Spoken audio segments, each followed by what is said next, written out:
vamos a hablar de los sistemas electorales en la cual se expresa el sufragio en ejercicio del derecho a la ciudadanía. El sufragio es un medio, la ciudadanía es el derecho. Ojo, el sufragio es un medio, la ciudadanía es un derecho.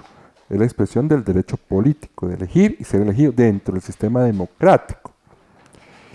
Pero previo a esto de hablar de los sistemas, tenemos que hacer una pequeña precisión o hacer un hincapié en un asunto muy importante, y es el hecho de que el conflicto que existe entre los derechos humanos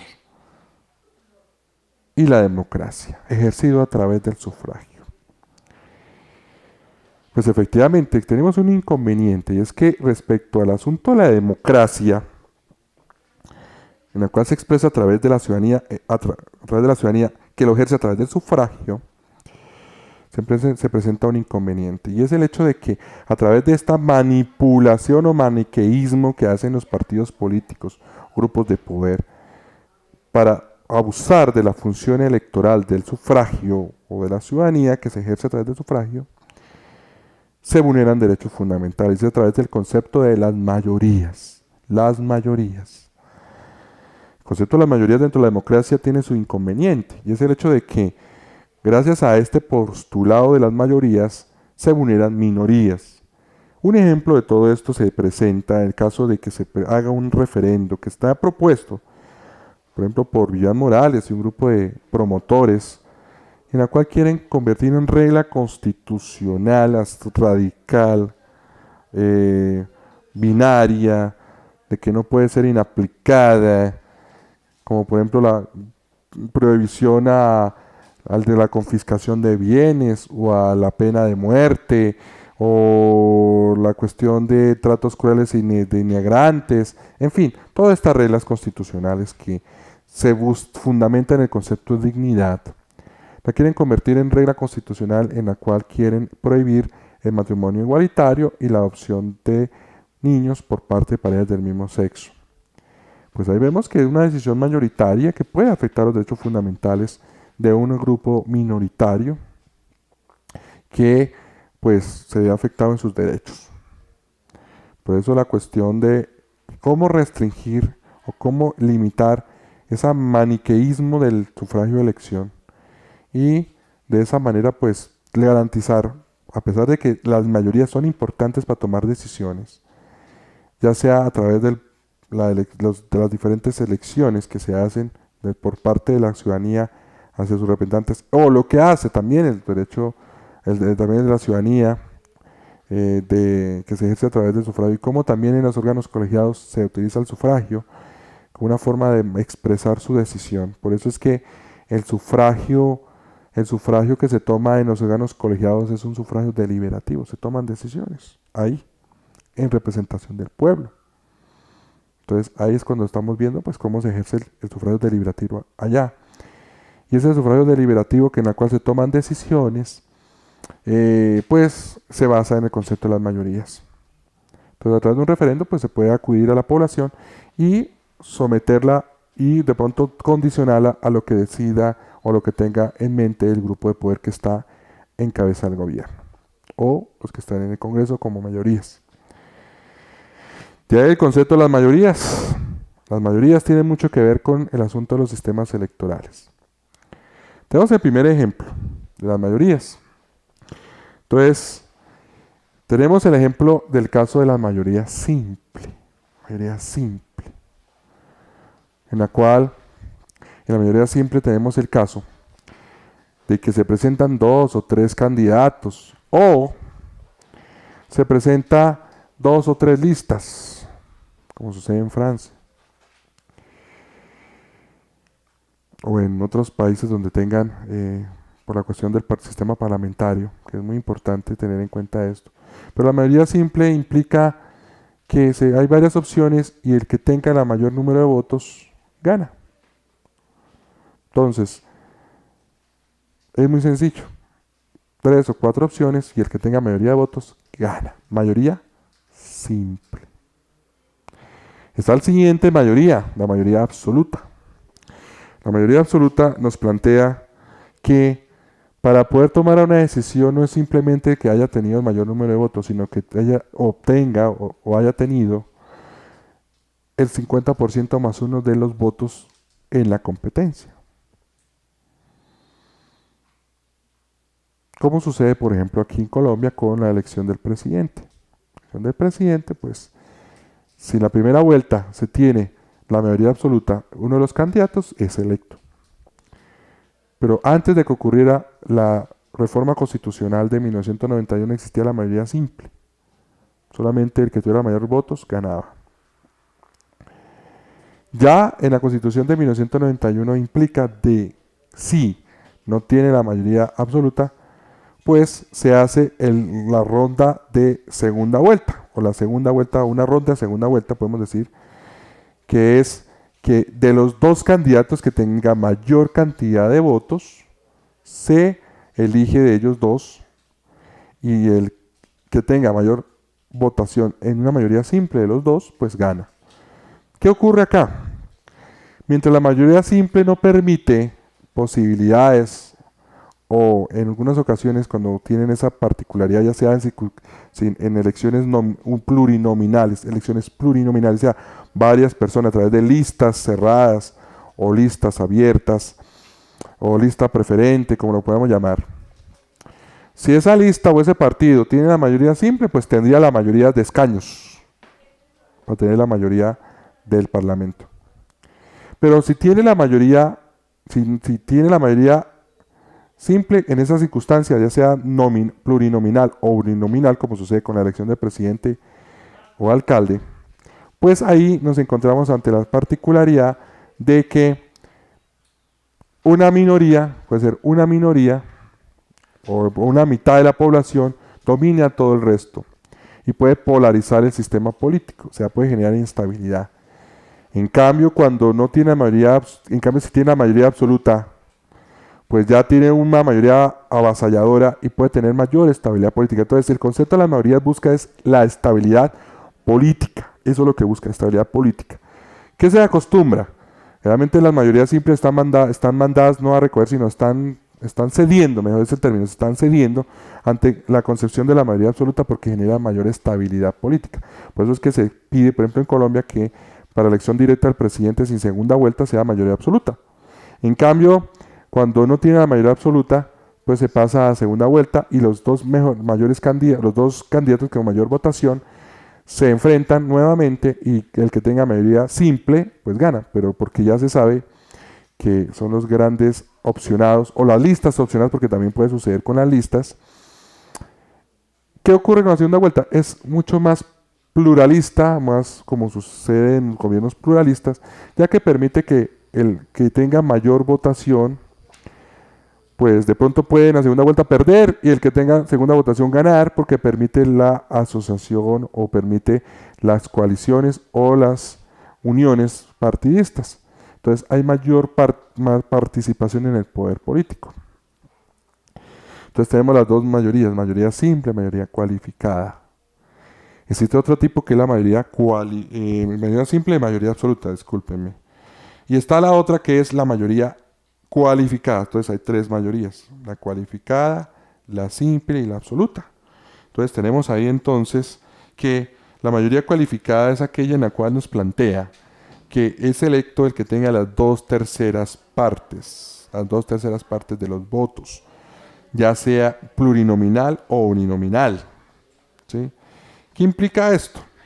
Implica esto que si estamos en una circunstancia en la cual se toma una decisión, y es más que todo se hace en gobiernos o en sistemas políticos en la cual se requiere mayor estabilidad del sistema o de la organización política, realmente se utiliza la mayoría cualificada, las 2/3 partes, para que de esa manera el sistema se establezca, pero cede ante ella que pueden esa mayoría cualificada someter a las minorías y puede generar una tiranía. Por eso es que generalmente las mayorías cualificadas se dan para tomar decisiones trascendentales en la cual con ella se requiera de pronto, como en otros estados lo indican, tomen decisiones respecto en la democracia o en el sufragio deliberativo, reformas constitucionales. Entonces, tendremos esas tres mayorías: mayoría simple, mayoría absoluta y mayoría cualificada, ya sea para partidos o para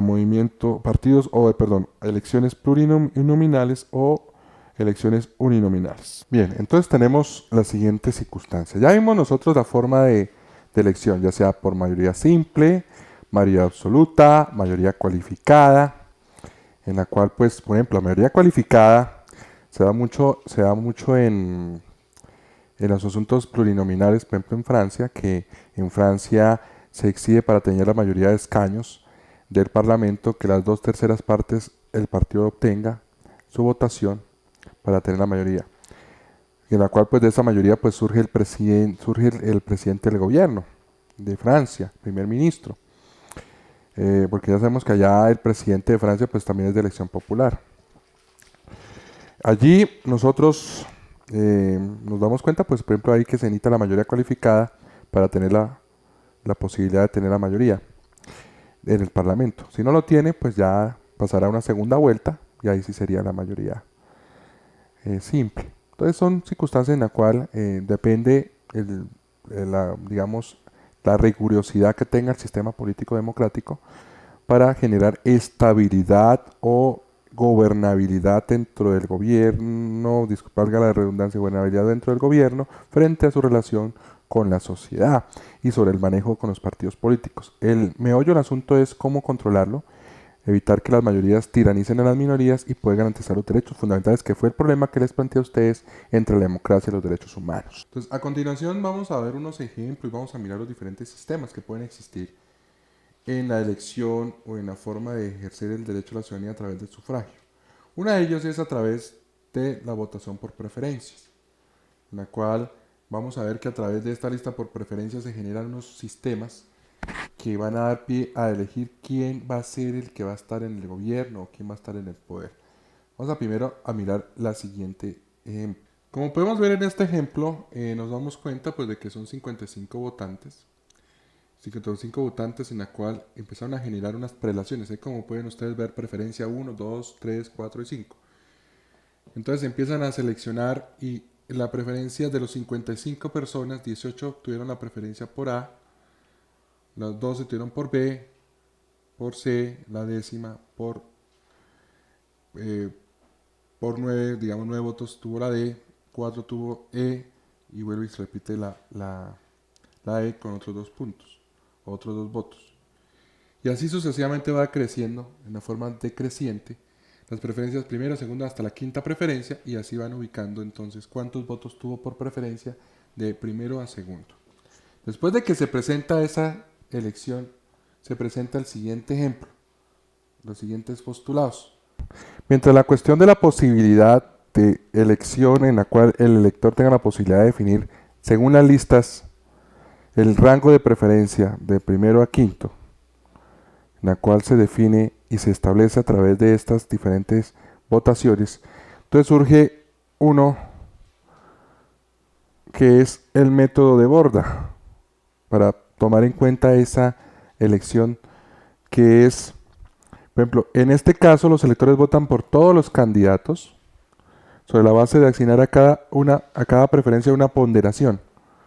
Entonces le vamos a dar una ponderación a cada una de las preferencias de manera decreciente: 5 a la primera, 4 a la segunda y así sucesivamente.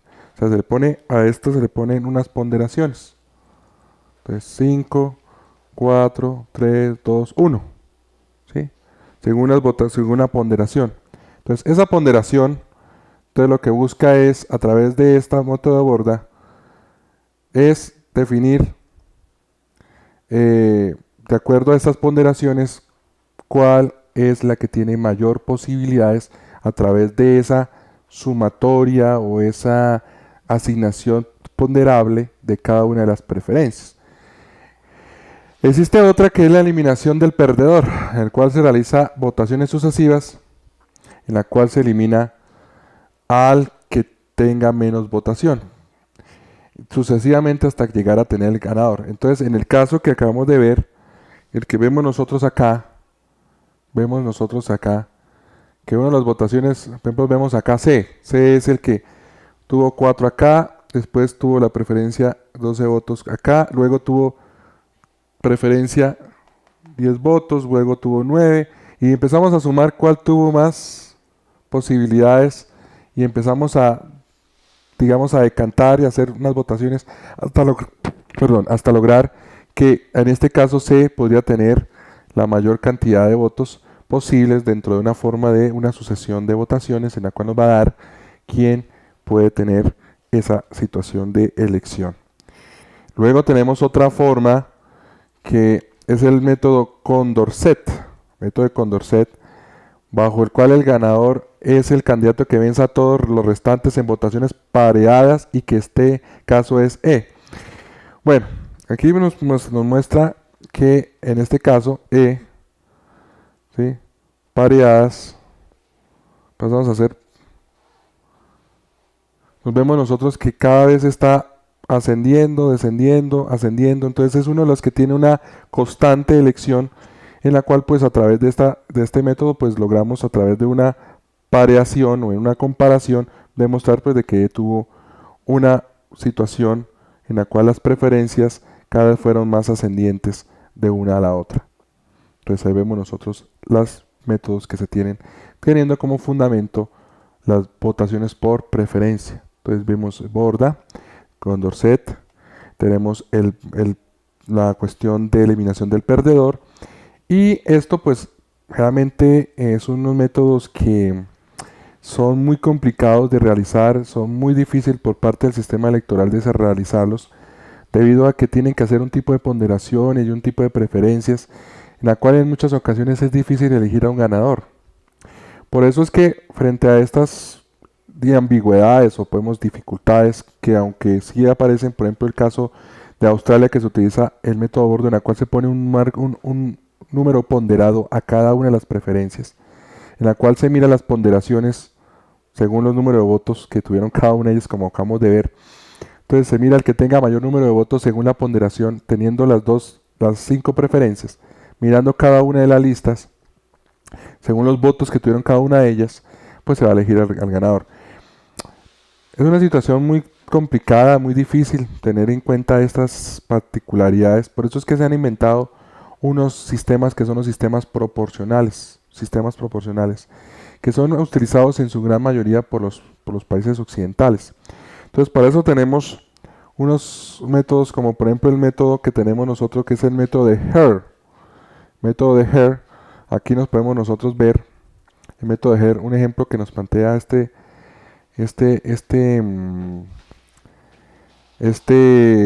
autor, o digamos lo que se plantea respecto al asunto del método de Hare, es el mismo método de cociente electoral, ¿sí?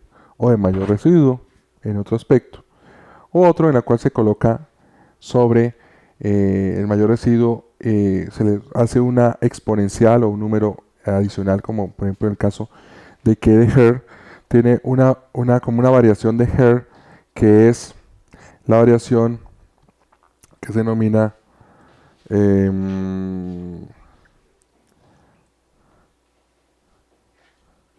Drop. Entonces, el de Hare tiene una variación de Drop. Pero bueno, ¿cuál es la diferencia entre de Hare y de Drop? Que es el de cociente de mayor residuo. Resulta que el de Drop es un ejemplo en la cual nos plantea este autor, un autor que ahorita más adelante les diré quién y sobre el cual vamos a hacer se va a dejar ese material para que ustedes lo lean y sobre ese material vamos a hacer las preguntas correspondientes que complementan o fortalecen lo que les estoy diciendo a ustedes. Resulta que el cociente de mayor residuo o de Hall, en este caso, perdón, de Hare, que es diferente al de Drup. El de Hare, de mayor residuo de Hare, entonces tomamos los votos válidos los dividimos sobre el número de curules, las listas, le dimos sobre el número de curules. Entonces ese número de curules empezamos a hacer la asignación en la cual el resultado de la división entre el número de votos válidos sobre el número de curules da el cociente electoral. cociente electoral en la cual ese número que se estableció ahí, entonces, ¿qué ocurre? Pues ese número que se convierte en una constante empieza a mirar cuántas veces cabe ese número que fue producto de esa ecuación dentro de cada una de las listas. Vamos a hacer el siguiente ejemplo a continuación. Si quieren, vamos a hacerlo aquí a través de aquí del tablero para que lo entiendan mucho mejor. Ya vimos nosotros que la primera parte es por voto por preferencia, entonces se hace el borde en la cual se busca la ponderación por cada una de las preferencias. Está el de Condorcet en la cual se mira el asunto de, miramos la variación de las, de manera variable, ¿cómo es? Una variable quiere decir se comparan y se mira cuál ha tenido una ascendencia o descendencia, que haya tenido una tendencia más a ser elegido, que es el Condorcet.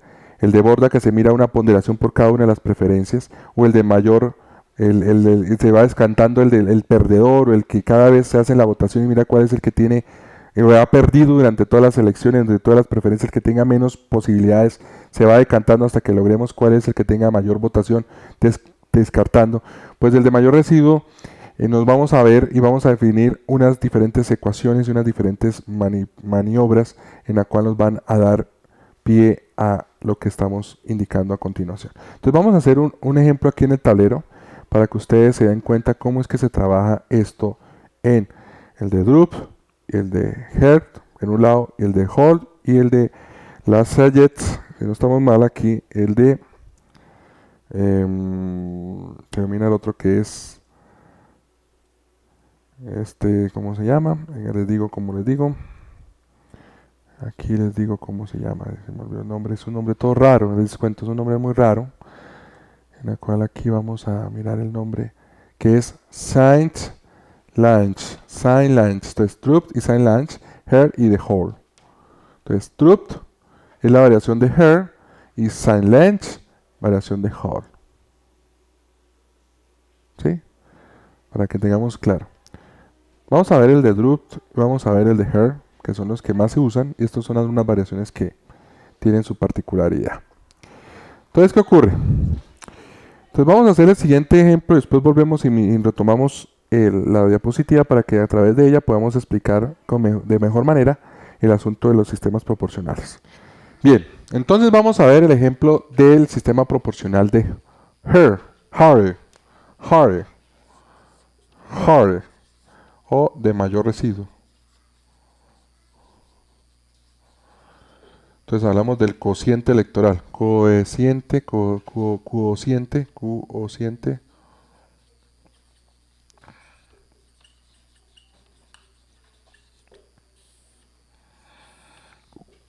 Entonces el ejemplo es el siguiente.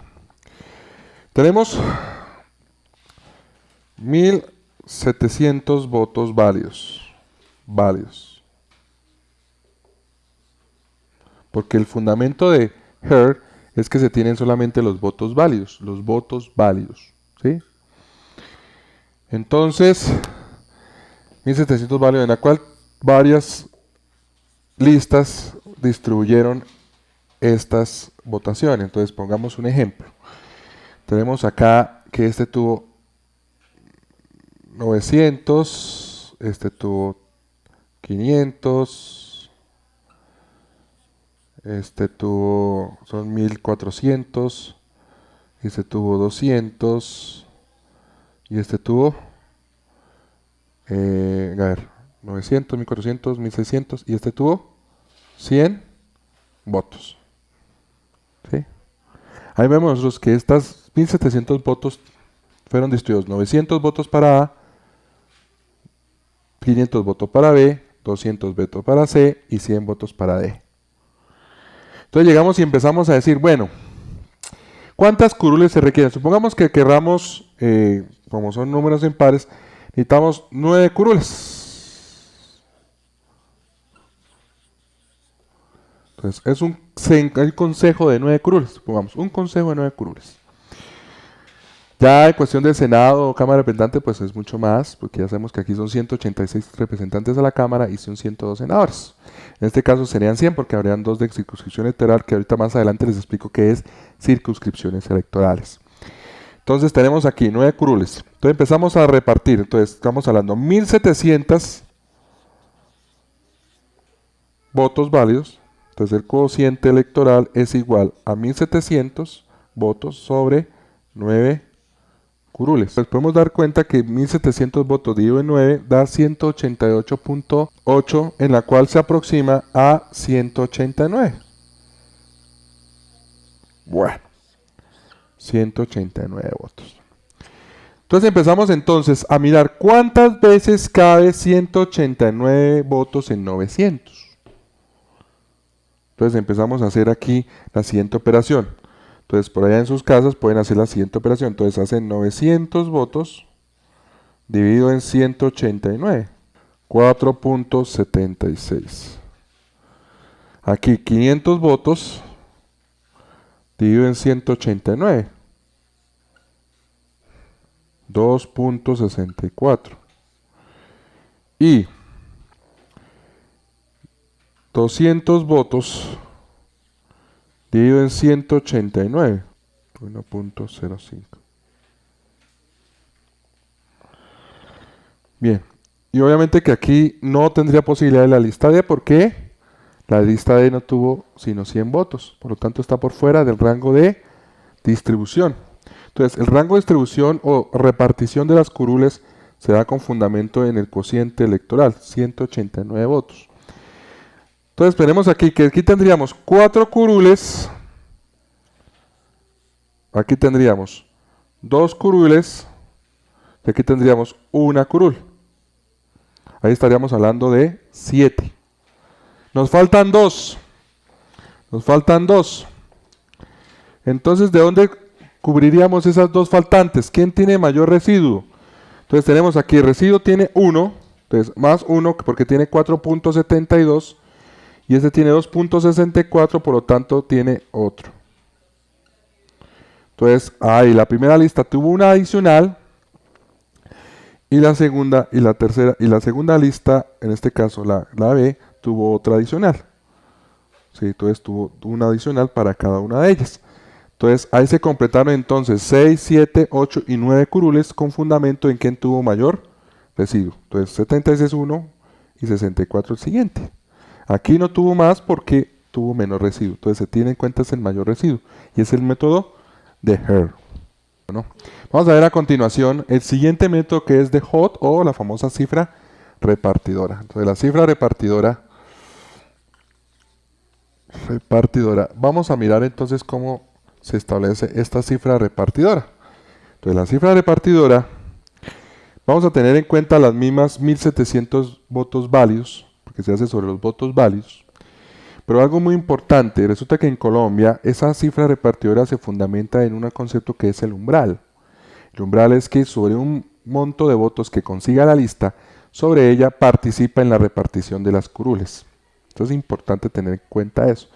De acuerdo al número de votos que pasen el umbral, aquellos partidos que lo superen participan en las cifras repartidoras. En Colombia es el 30% a nivel Senado, es decir, a nivel nacional, o el 50% del cociente electoral cuando es a nivel departamental. Ahí es cuando tenemos que precisar qué es la circunscripción. La circunscripción es el número de electos que pueden tener según el territorio nacional.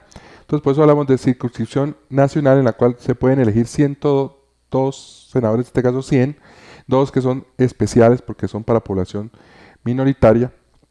Y circunscripción territorial pues vemos que se reparten, por ejemplo, los 186 representantes según la población de cada uno de los departamentos, según cada 25.000 habitantes. Entonces tenemos 6, por ejemplo, en Boyacá, 6, 14 en Bogotá y demás, así de manera proporcional de acuerdo a la población. Y es el número de personas que pueden ser electas según el territorio en el cual son elegidas. Esa es la circunscripción. Entonces tenemos nacional y territorial.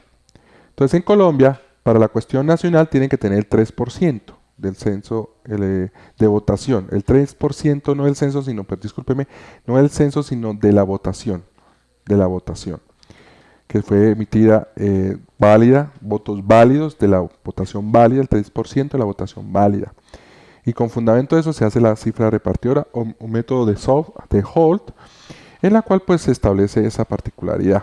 Luego que superen la cifra luego que superen el umbral, que es el 3% o el 50% del cociente electoral a nivel territorial, con fundamento a ello se hace la repartición de los curules según las circunscripciones.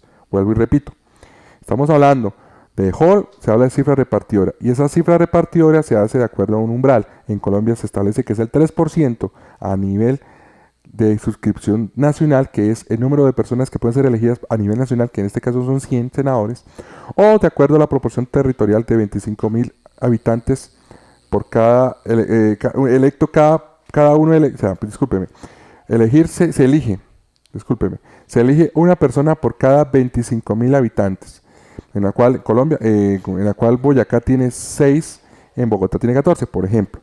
Entonces es circunscripción electoral de manera territorial. Entonces la circunscripción electoral se define número de personas elegidas según el margen o el territorio.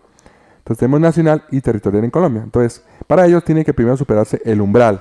El umbral, que es el número de votos válidos que tiene ese partido para poder ser repartido los curules. En Colombia, a nivel nacional, la circunscripción nacional es del 3% y territorial es el 50% del cociente electoral que acabamos de ver. Luego de ello, entonces, si supera el umbral, se procede a hacer la cifra repartidora o la cifra que se denomina de Holt o cifra repartidora, que es proporcional. Es un sistema de asignación de curules de acuerdo a la proporción de votación. Entonces tenemos aquí el ejemplo de los 1.700 votos válidos y las listas que acabamos de ver. 900, 500, 200 y 100. Entonces aquí ya no hablamos de divisor como los 9 curules, sino empezamos a hacer aquí 1, 8 y 9. Entonces los divisores son el número de curules, pero empezamos a la siguiente particularidad. Empezamos aquí. 1 dividido en 900, entonces aquí tendrá 900, 500, 200 y 100. 2 dividido en 900, allá hagan sus operaciones en sus casas. 450. 2 dividido en 500. Me imagino que es 250. 2 dividido en 200. 100. 2 dividido en 100. 50. Bueno, aquí 3. 3 dividido en 900. Tendremos 300. 3 dividido en 500. ¿Cuánto nos da? 167, porque se aproxima al siguiente décima. 3 dividido en 200, 67. 3 dividido en 100, 33. Listo. 4 dividido en 900, 225. 4 dividido en 500, 125. 4 dividido en 200, 50. 4 dividido en 100, 25 creo. 5 dividido en 900, 180. 5 dividido en 500, 100. 5 dividido en 200, 4 será 40. Y 5 dividido en 100, 20. Seguimos con el 6. 6 dividido en 900 y 100 dividido en 9, 11. Bueno. Entonces empezamos a escoger los 9 de mayor a menor, los 9 valores. Los 9 valores. Empezamos a escoger los 9 valores de mayor a menor. Entonces empezamos. 1, 2. 1, 2. Aquí. 3. Luego. 4. Luego 5. Luego 6. Luego de 200, entonces ponemos acá, aquí perdón, aquí no es 6, aquí no sería 6, sino que iría aquí. 5, 6, Aquí sería, ¿cuánto? De 225. 6, 5, 4. Aquí está 5, 6, 7. Después buscamos el 8. ¿Cuál es el 8? A ver, allá en sus casas, ¿dónde sería el 8? Sería este. ¿Sí? ¿Sería este? 180. Sí, 8, 8. ¿Y cuál sería el 9? 167. Pues la cifra repartidora, ¿cuál es? 167. 167. Estamos hablando que necesitamos 9 curules, ¿no? Entonces empezamos a decir 900 para la primera lista. 900 dividido en 167, ¿cuánto da? Entonces hacemos la división. 5,0. 5,08. Bueno. La B, que tuvo 500. ¿Cuántas caben? 163. 500 dividido en 167, que es la cifra repartidora.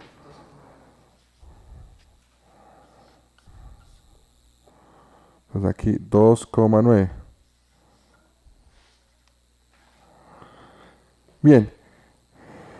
Y aquí, digamos, C tuvo 200 votos. Dividido en 167.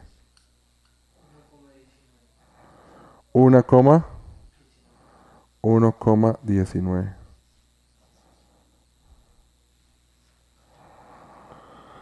Bien, como vamos aquí, ¿sí? Vemos que la tercera lista, la cuarta lista no entra dentro de la cifra repartidora porque está por debajo. ¿Sí? Entonces tenemos aquí, supuestamente aquí tenemos 7 y una 8. Entonces aquí tenemos 5,08, 2,9, 1,19. Entonces aquí tendríamos 5, ¿sí? Que en este caso son 5,08. Vemos nosotros que aquí tiene derecho a 5 curules. Aquí tendríamos derecho a una curul, a 2 curules, son 7, y aquí una curul 9. Faltaría una. Entonces aquí, ¿a cuál le darían la siguiente? Porque vamos a aproximarlo. Entonces, si estamos aproximando, ¿a cómo se aproximaría aquí 2,9?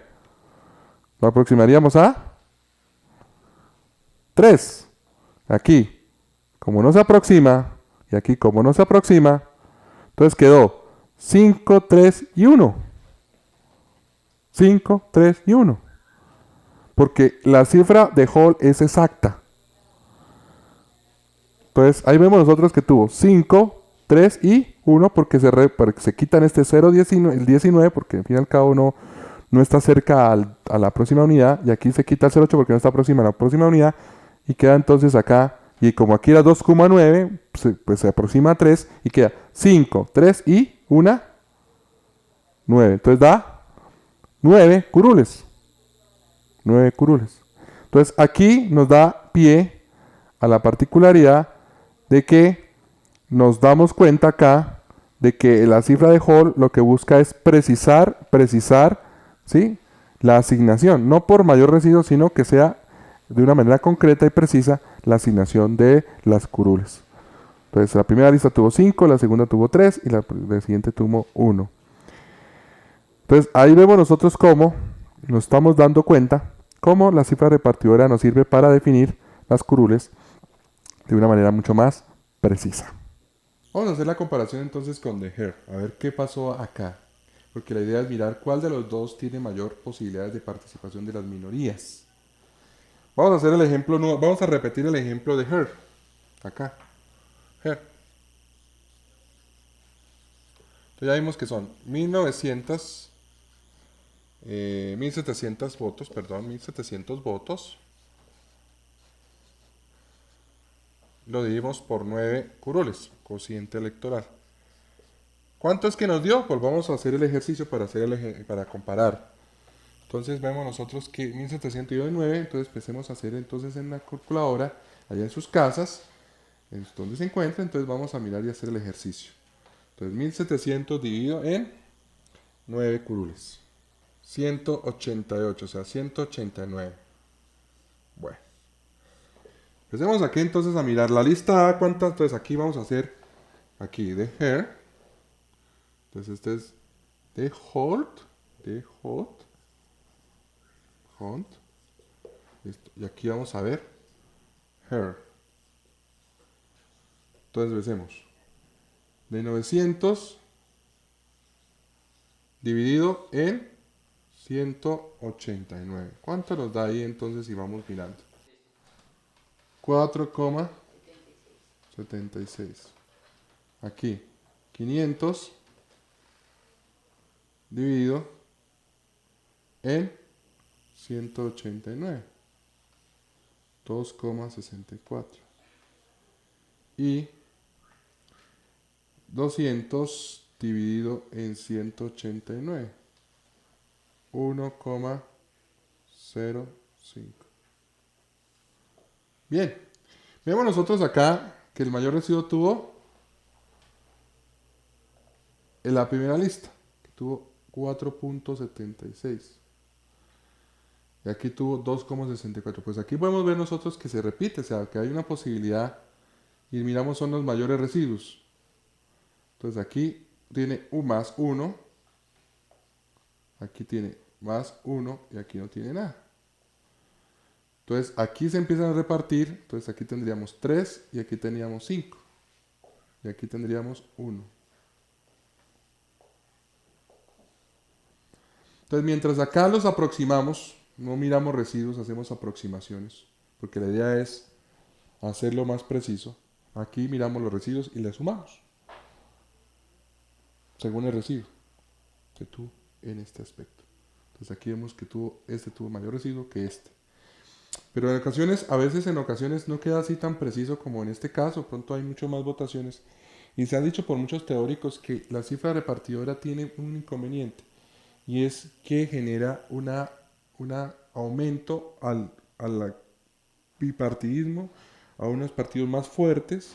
Los partidos minoritarios tienden a no tener la posibilidad de ser parte del sistema político, de la parte representativa, y esa ha sido la crítica. De pronto en este ejemplo que les traigo a ustedes, pues nos da los mismos valores, pero lo que nos difere, lo que sí nos hace la claridad es que aquí de una vez no tenemos residuos, sino una vez los aproximamos, los aproximamos, y aquí tenemos mayor residuo para sumarle uno más. Sumarle uno más, se suma. O sea, buscamos sumar aquí. Aquí no, aquí una vez definimos de manera exacta el que se esté acercando, se va acercando a la cifra que más esté próxima a la unidad. Entonces ahí tenemos esto. ¿Qué ocurre acá? Tenemos la cifra de Druth. Tenemos la cifra de Druth. Esa cifra de Druth nos va a indicar lo siguiente. Mientras de Druth, lo que hace es hacer lo siguiente. En Druth, a diferencia que ocurre acá en The Hot, en Her, en Druth, aquí vamos a pasar para que ustedes. Entonces está Druth. Druth, ¿por qué es? Porque son los que han creado estos sistemas, son matemáticos, son personas que manejan las matemáticas, son unas personas muy expertas en matemáticas que se dieron este sistema. De Druth, entonces lo que hace no es mirar los votos válidos, sino toda la votación, tanto los nulos, los válidos, tanto los nulos como los válidos, todos los votos que se hayan emitido, ¿sí? Los no marcados, toda la votación, no los válidos, sino toda la votación. Y en vez de colocarlo, se divide por el número del cociente, en este caso el número de curules, el número de curules ya no se le suma más 1, se le pone más 1. O sea, en vez de colocar como colocamos aquí para el cociente electoral, que fue votos válidos, que son 1700. Digamos, en este caso, el total de votación en Druth fueron no 1700, sino fueron 3500. O sea, incluyendo votos válidos, inválidos, no marcados, toda la votación. En 1500 la votación completa y sobre el número de curules más 1. ¿sí? El número de curules más 1. Entonces hagamos el siguiente ejemplo. Entonces ya no estamos hablando de 3500 aquí más 1, entonces estamos hablando 9 más 1 da 10, entonces daría 350. ¿Sí o no? 350. 350. Porque estamos sumando más 1. ¿Ya? Entonces daría 10, 3500 dividido en 10, entonces estaríamos hablando de 350. Y este 350 entonces empieza a ser la residualidad, o miramos acá, ¿cuántas veces cabe 350 en cada una de cada una de estas listas? ¿Sí? En la cual nos va a dar un mayor ¿qué? Un mayor porcentaje, un mayor, ¿sí? Mayor margen. Y empezamos a hablar entonces acá de 350, ¿cuántas veces cabe 900? Entonces dividimos 900 en 350. Entonces aquí empezamos a hacer 900 en 350. 900 en drup. Entonces hagamos el ejercicio. Entonces drup 900 dividido en 350. ¿Cuánto da? 2,57. Aquí 500 dividido en 350. 3,3. Y vemos que aquí, ¿quién quedó sin curul? ¿Quién se quedó sin curul? La lista C, porque tuvo solo 200. ¿Ya? Entonces, ¿esto qué implica? ¿Sí? Que aquí tuvo 3, y aquí tuvo 3. ¿Y qué pasó con los otros 3? ¿Qué? Que era un conflicto, era un problema.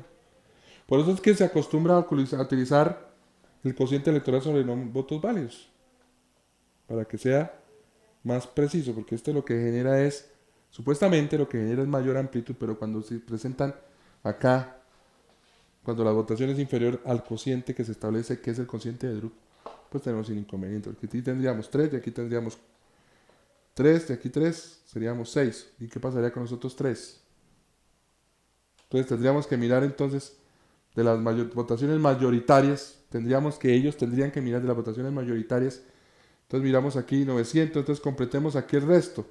Entonces aquí quedaría, como tuvo 900, tuvo 3, y aquí 3, pues aquí tendríamos que completar el resto con las dos mayoritarias porque el resto no tendría posibilidad.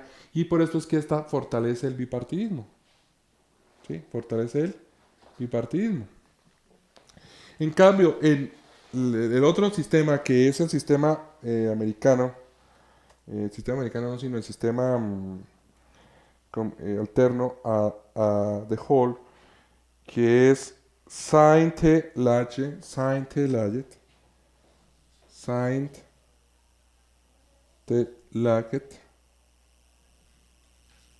es el otro, The Hot. No se mira sino los cocientes impares. Los cocientes impares. 1, 3, 6 y 9. No se tendrían que mirar los pares. 7, el 9, el 5 y el 1. ¿Sí? Y se hace las diferentes operaciones y de acuerdo a eso se hace la cifra repartidora. ¿Sí? Entonces empezamos a mirar entonces acá. Ahora sí, pasemos a un cuadrito que les tengo. ¿Cuál tiene mayor posibilidades o quién tiene mayor densidad de participación en el siguiente cuadro? Y con ello pues vamos después a pasar cómo se maneja en Colombia, cómo es el aspecto colombiano. Vamos a mirar entonces acá. Vamos a borrar acá y vamos a verlo en el siguiente cuadro. Para terminar este tema. Espero que hayan entendido este asunto. A veces es muy complicado, pero espero que de pronto nos demos cuenta de cómo cada vez podemos tener una variedad de alternativas. La verdad de todo esto es que las alternativas que hemos presentado, lo que se pretende es que haya la mayor posibilidad, es una, de fortalecer los partidos políticos, y dos, que se repartan de manera equitativa todos los curules. O sea, los dos elementos que tienen en cuenta, porque unos partidos que no están fortalecidos y no se reparten de manera equitativa, tiende a generar arbitrariedades y tiranías dentro de los partidos o dentro del sistema partidista. Entonces lo que busca estos sistemas es eso. O sea que Colombia puede en cualquier momento cambiar de sistema, porque la idea es buscar ese propósito. Vamos a ver entonces a continuación un cuadrito que les tengo acá, en el cual nos vamos a mirar cuál es la que busca la tendencia mayoritaria o minoritaria. Entonces, como les decía, entonces el de Druth tiende a fortalecer el bipartidismo y el de Hall el multipartidismo, desde el punto de vista de la cifra repartidora. ¿Sí? Entonces, vemos acá entonces cómo vemos Her, Druth, Lech. Entonces ya vimos que San Lech es la variación de Hot y de Druth es la variación de Her. Entonces vemos nosotros cuál es la proporcionalidad. En proporcionalidad de Her es muy alta. La tendencia mayoritaria es nula y la dispersión partidista es alta. O sea, ¿qué busca? Que haya mayor participación. Entonces busca una tendencia, esta de Her, busca una tendencia más hacia el multipartidismo. ¿Sí? Aquí en el Druth, que es el siguiente, el Druth, que es el que le sigue a este, vemos que la dispersión la mayoritaria es baja, según esto, proporcionalidad es alta y la dispersión partidista es alta. No tanto como Her, porque este tiende, como les decía a ustedes, al bipartidismo, ¿sí? A reducir, ampliar, a reducir, ampliar. Y aquí vemos nosotros la misma circunstancia, la proporcionalidad de Hot, que es el cifra repartidora que tenemos ahora en Colombia, vemos que es muy baja en ese sentido, porque siempre se precisa en una cifra muy concreta. La tendencia mayoritaria es más alta, o sea, se tiende más también hacia el bipartidismo, o no por mucho 3 partidos, pero que no haya, no haya pluripartidismo. Por eso es que la dispersión partidista es muy baja.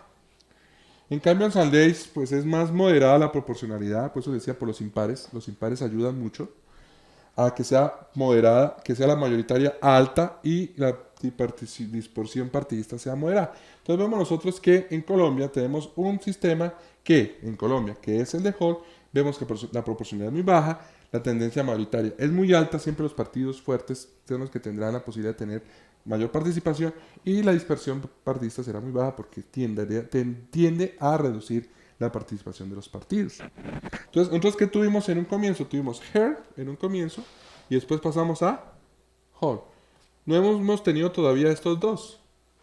Estos dos podrían, de una manera u otra, ¿sí? De una manera u otra, fortalecer más el bipartidismo. La idea no es que fortalecer un bipartidismo, tener la posibilidad de mayor participación. Por eso es que es más conveniente de Her o de Hall en cualquiera de las dos posibilidades. Bien. ¿Cómo es Colombia? Entonces vamos a ya terminar esta diapositiva o esto lo que estoy explicando acá. Y vemos nosotros a continuación las diferentes circunstancias que vamos a precisar. Bien, nosotros tenemos la siguiente particularidad y es que cuando vimos nosotros la anterior afirmación o la anterior explicación sobre las circunscripciones, que es el número de representantes o electos que tienen por cada unidad territorial o por cada entidad territorial, vemos nosotros que en Colombia tenemos 100 senadores que son de elección en representación de todo el territorio nacional y todos que son por jurisdicción indígena, son 102. Donde se presenta la mayor situación o la complejidad de las situaciones en los órdenes territoriales. Ya vimos nosotros que hablemos del umbral, que para poder hacer la cifra repartidora o de Hall, como lo vimos ahorita, es el 3% del censo electoral o el 50% del cociente electoral para poder hacer la repartición en tanto en la parte nacional como parte territorial o departamental se hace a través de la cifra repartidora, pero el umbral se define de esa manera. De igual manera, en la elección de los miembros del Consejo Nacional Electoral se trabaja también el fundamento de la cifra repartidora o teoría o dinámica de repartición que es el de Hall. Vemos entonces en Colombia aquí, por ejemplo, en la Cámara de Representantes después del acto legislativo 02 del 2015, que es la última reforma legislativa. Vemos nosotros, y en acto legislativo 01 del 2003 nos habla de circunscripción, entonces hablamos de las circunscripciones territoriales que son de la Cámara de Representantes, igualmente de circunscripciones especiales y circunscripción internacional. Entonces tenemos representantes a nivel internacional, a nivel especial y a nivel de las entidades territoriales, en este caso de los departamentos. Entonces vemos nosotros acá que el nuevo texto es el siguiente: cada departamento y distrito capital de Bogotá, conformará una circunscripción territorial. Habrá 2 representantes por cada circunscripción territorial y uno más por cada 365 habitantes o fracción mayor a 182.500 que tengan exceso sobre los primeros 365.000. Entonces es importante tener en cuenta el censo electoral. Tener en cuenta el censo poblacional, es la corrección, porque una cosa es el censo electoral. Ojo, hay que diferenciar y eso me sirve para hacer la precisión.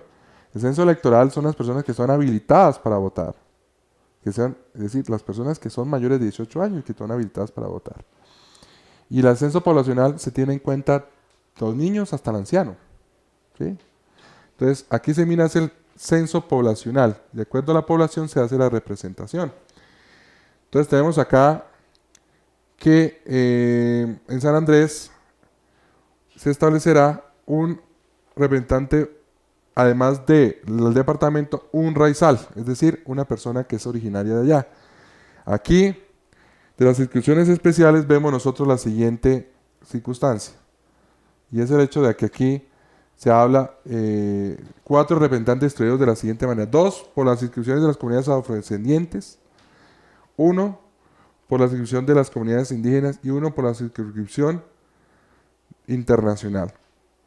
Entonces vemos un raizal, 2 afrodescendientes, 1 indígena y 1 miembro de las entidades, en este caso de las personas que vienen del exterior.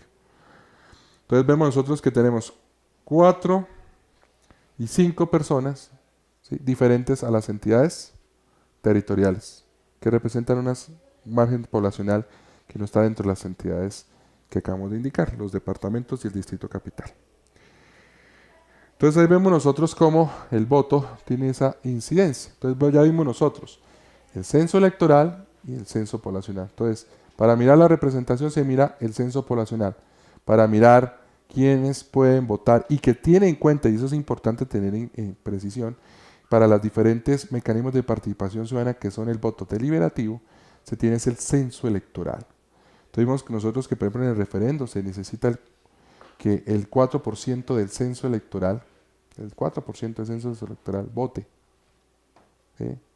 Y de acuerdo a eso se define la mayoría, digamos, que toma la decisión frente a esa circunstancia. Es como, por ejemplo, también para la consulta popular para la Asamblea Nacional Constituyente, es una tercera parte del censo electoral.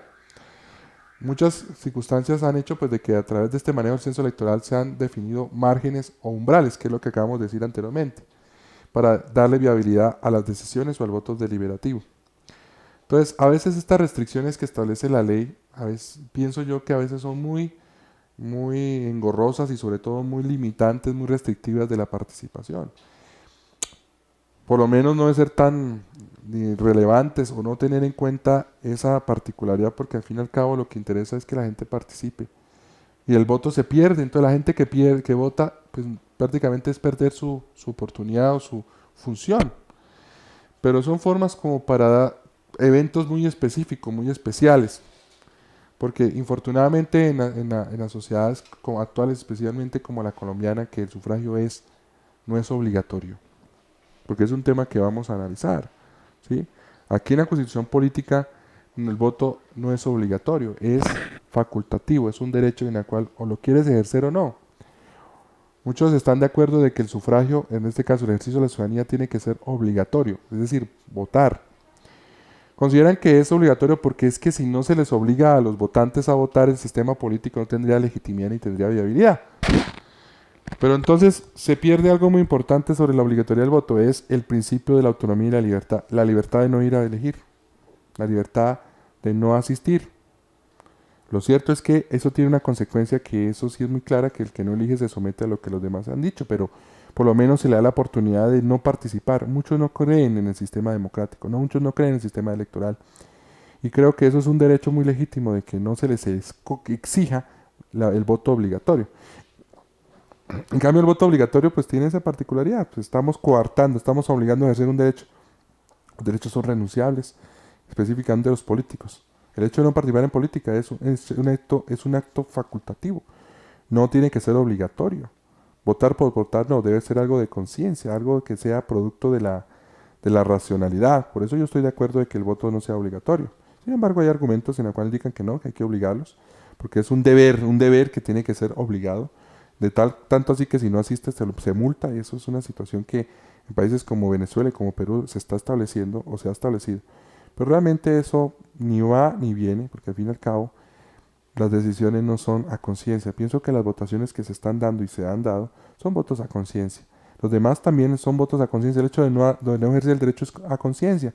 Pienso que es más garantista respecto a los derechos fundamentales, respecto al derecho a la ciudadanía que se ejerce a través de un sufragio, que no sea obligatorio el voto.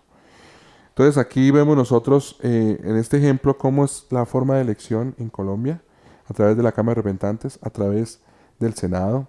No me voy a entrar en los partidos políticos porque al fin y al cabo los partidos políticos tienen una estructura, tienen una relación de ser, en la cual pues internamente también tienen la obligación de hacer sus diferentes manifestaciones democráticas, sus diferentes elecciones, en la cual podrán también establecer cualquiera de los parámetros o diferentes ecuaciones o sistemas numéricos o diferentes, podemos decir, estructuras matemáticas que hemos hablado para la repartición de las curules o repartición de la repartición de la participación, pero no creo que sea necesario hablar de ello, porque al fin y al cabo los partidos políticos es aquellos que hacen que se motive, se active el voto como una función electoral.